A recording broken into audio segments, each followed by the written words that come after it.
Hey everybody, welcome back to the Vape Lounge. I'm Jeff, and today I'm going to be doing a review of the Aqua Tank clone by Hcigar. The Aqua Tank is a rebuildable tank-style atomizer, similar to that of the K-Fun. I purchased this device for 40 bucks from eBay, and I'm going to take it apart, show you all the bits and pieces, show you how it came. We'll do a quick build in it, show you how it vapes. So sit back, relax, and I hope that you enjoy your time here in the lounge. Okay, so here's the Hcigar clone of the Aqua Tank. I did receive mine in this nice Hcigar carrying case, which had in it just a couple spare parts, some extra O-rings, some silica, and a little bit of Kanthal. What's nice is it seemed to give me all the replacement parts I needed, as far as O-rings and a couple extra small screws. So just to show you all the parts as they come, and we'll put it back together. So here's your deck. First thing we do is put this bottom plate on.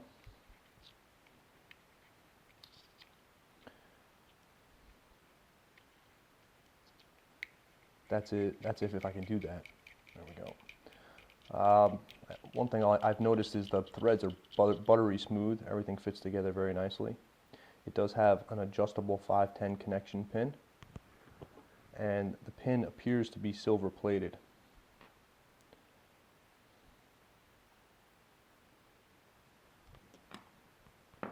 Okay, that's the deck, and you're ready to build on it at this point. Similar to the K-Fun in how it has a chimney piece that goes on next, and your tank section, which you just got to kind of push down past that first O-ring, and then once you get it past that O-ring, it grabs the threads and it will screw down. That's also how you adjust your air. At that point, the tank is ready to, it's sealed through that O-ring. When filling it, though, they do suggest that you tighten it all the way down. Okay, then you get your top cap. Just sits right in over here.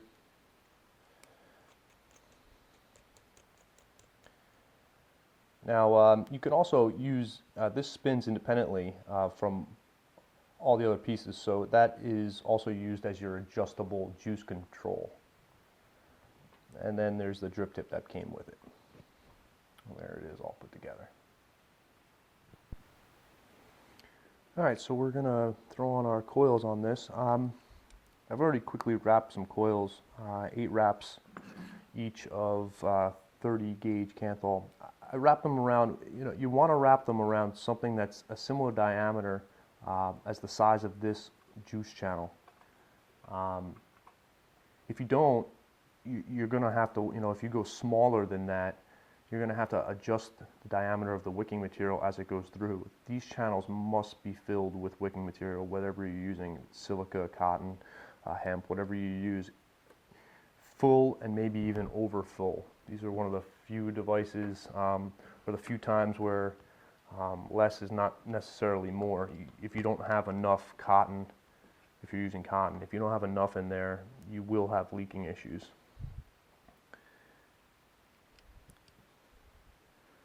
Right. You also might want to leave your leads as long as you can, because one of the biggest gripes that I have with this device is while it's designed to be using dual coils, the build deck is not really great for attaching dual coils. It'd be really awesome if they had holes in the post, but as it is, they don't. So you got to get your wires, both of them, both leads on the coils around that same location. So, seems like it's a simple task. It's not that difficult, but it's kind of a pain in the butt. The coils want to move around, and because you got to wrap the wire around the same exact location on both sides, they have a tendency of wanting to move around. So what I do to try to help that is I actually go around twice with my first coil, so is that it really has no place, it can't go anywhere. If you don't do that, I find that it just makes it a lot more difficult to do when you go to attach the second coil. So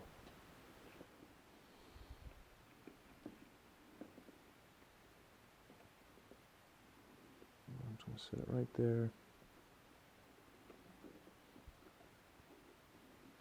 Grab it nice and tight. Now this one I'm not going to wrap all the way around. And once I get one coil wrapped, one lead around one side, I find it's a good idea right at this point just to hold it in place and to tighten our one side down. Just make sure that everything's still in there nice and tight, and really bite down good on this post, and that will help kind of stabilize it. And then we're just going to grab this lead here.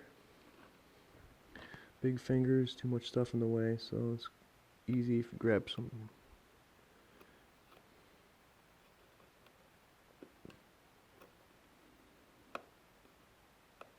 Okay, and just make sure you're in, you're up against that threading, and start tightening down.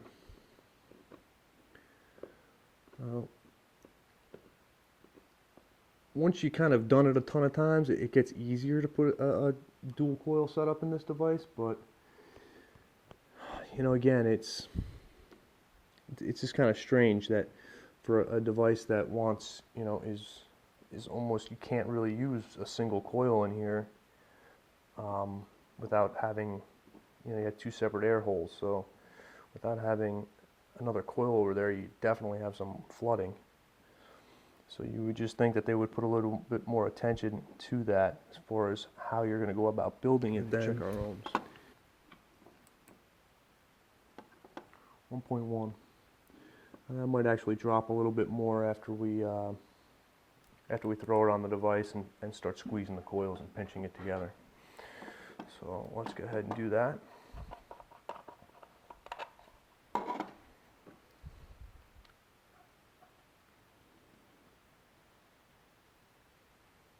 Okay.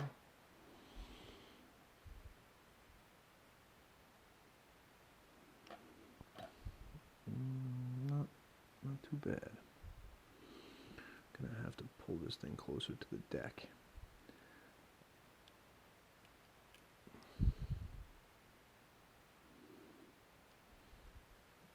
Have them as close to the deck as you can get. I find that, again, if I don't have them as close to the deck as I can get, then I wind up getting juice going down that air hole. Okay, so we heat them up, squeeze them together.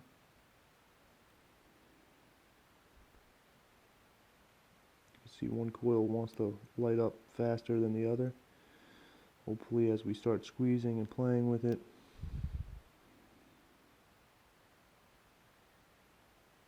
we can get that to go a little bit more even.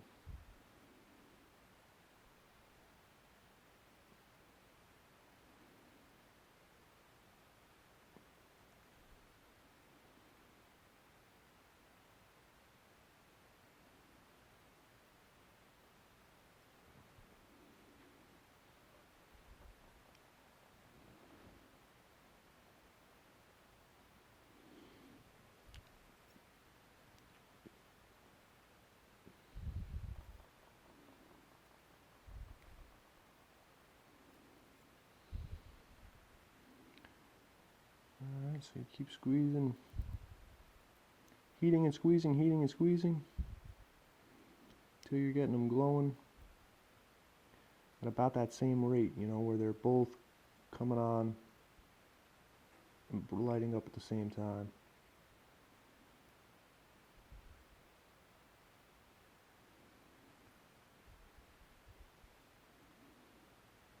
Oopsie, don't do that.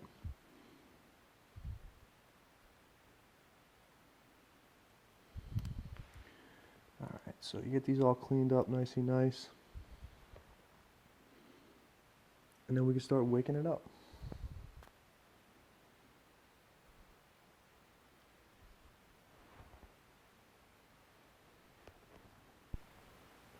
Okay, so we got our cotton ready to go. As I mentioned earlier, make sure you've got plenty of cotton going in here. If you skimp on the cotton, you will pay for it in a wet pocket full of juice.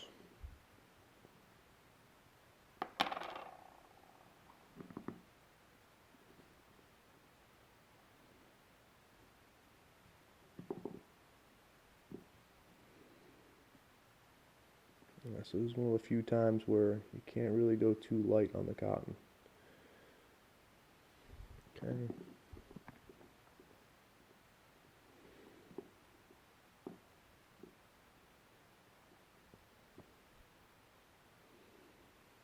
All right. Now let's get our juice. What should we load this bad boy up with? Let's try a little home brew here. Some what I like to do is just put a dab of juice right into the channel. And that way we can just, I don't trim this until after I get it in there. And it's because there's times where I actually come back and just fold the wick back in there and give it more. It really does need that much cotton. And if it doesn't have it, as I said, it will have leaking issues.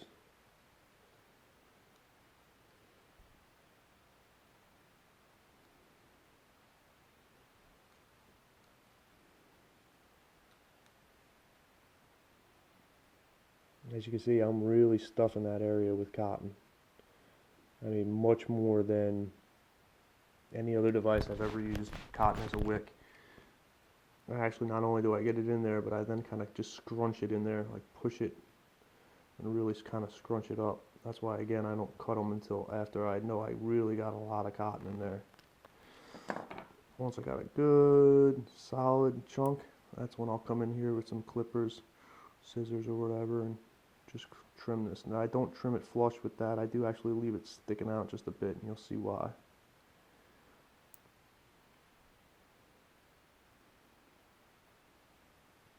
Okay. Same thing on the other side.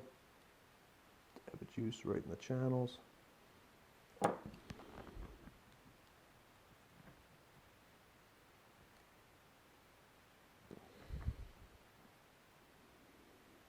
Really scrunch it in there.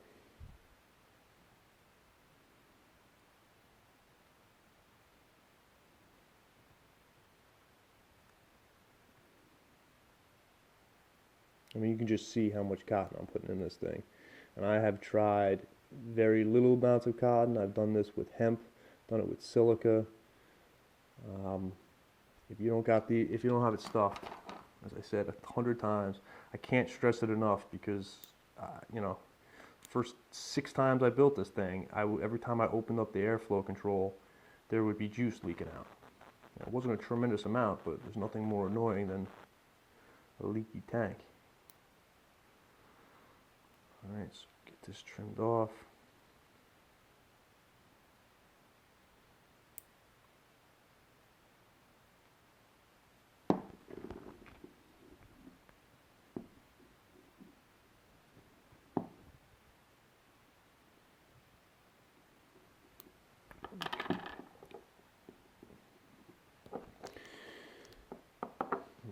Back in here, wet our coils.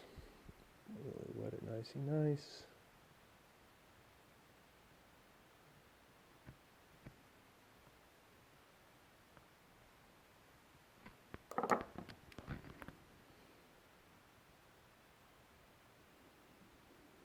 Any final adjustments you need to make?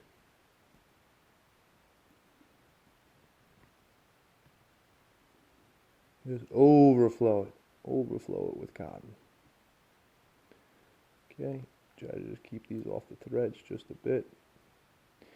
If you leave a little extra, you can even go back in and just put a little bit more cotton in there if you find you're having any issue. Okay, so now that you're nice and juiced up, should be wet. Do a quick test fire just to see how she's vaping.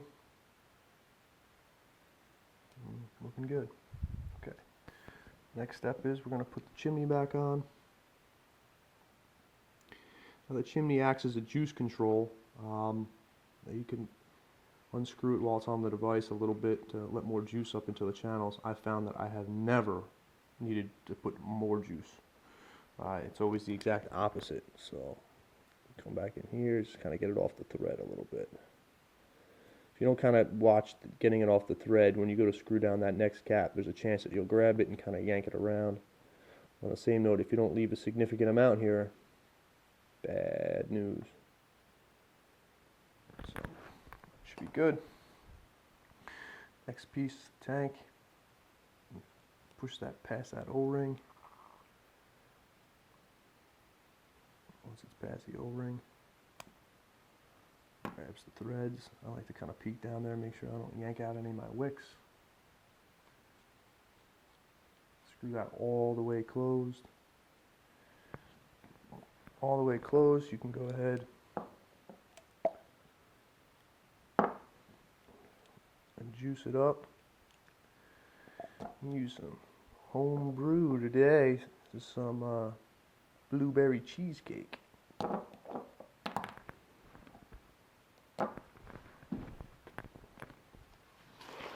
Try not to dump it all over yourself.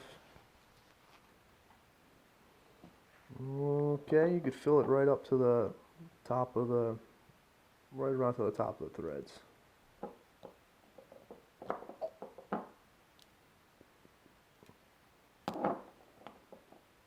Okay. That should just about do us.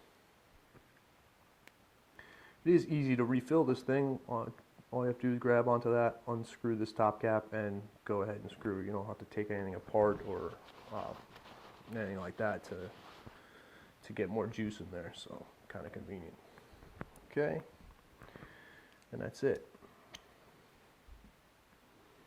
All put together, ready to vape. Now when you're ready to go ahead and start using it, what I like to do is, even though it's tough, you know, it's like sucking on a straw, you know, or a plug up saw, I just pull this open just a very tiny amount and give it a quick toot just to kind of get it flowing, get it moving, and get it away from that air hole.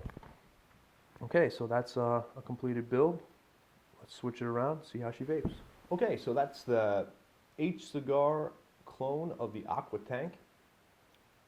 I have about a 50-50 blend of juice in there. Airflow control is wide open on this device.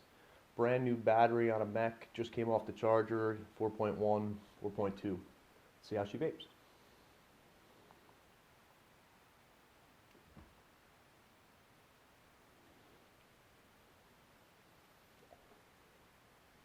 Excellent flavor. Flavor is on par with the K-Fun device. Throat hit, all that stuff is always dependent on your juice and all. It is a very tight draw.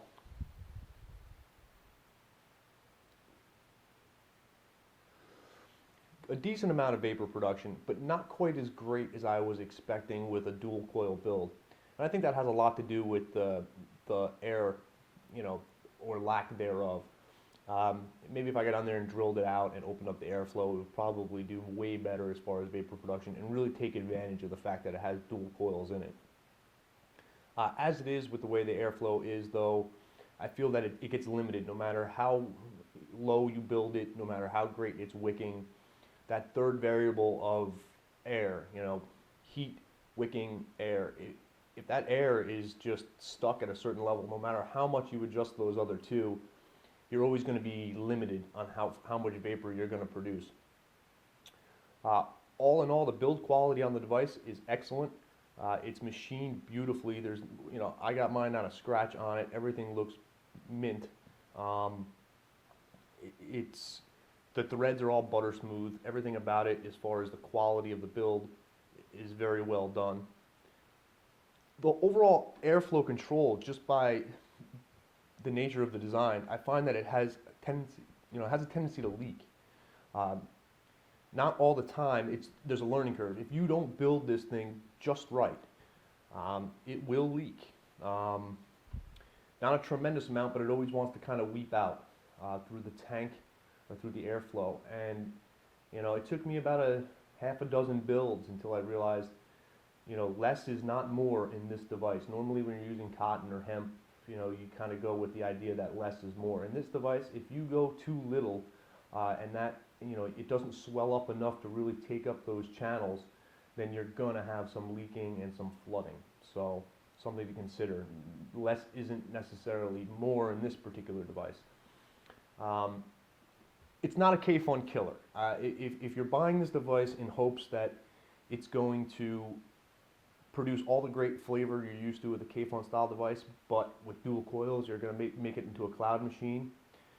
In my opinion, unless you get in there and drill out that air hole, those air holes, it's not going to do that. Is it worth the $40? For the overall build quality, I would say yes. The flavor, excellent. If you've never touched or used a K-Fun or a K-Fun knockoff, then yeah, you would be ecstatic with this device.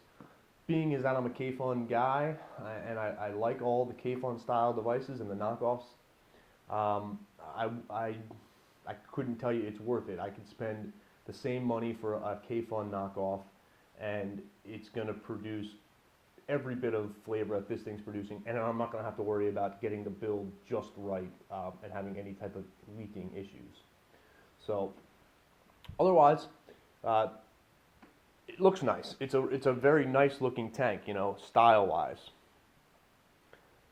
That's the review. I hope you enjoyed it. If you have any questions or comments about it, post them on the comments down below, and I'll do my best to answer. If you have this tank and you have the greatest build ever, and it's doing things that you're not seeing this do here, let me know. Maybe I'll learn a thing or two.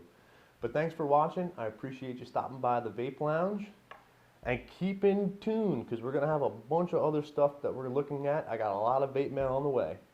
Thanks for watching.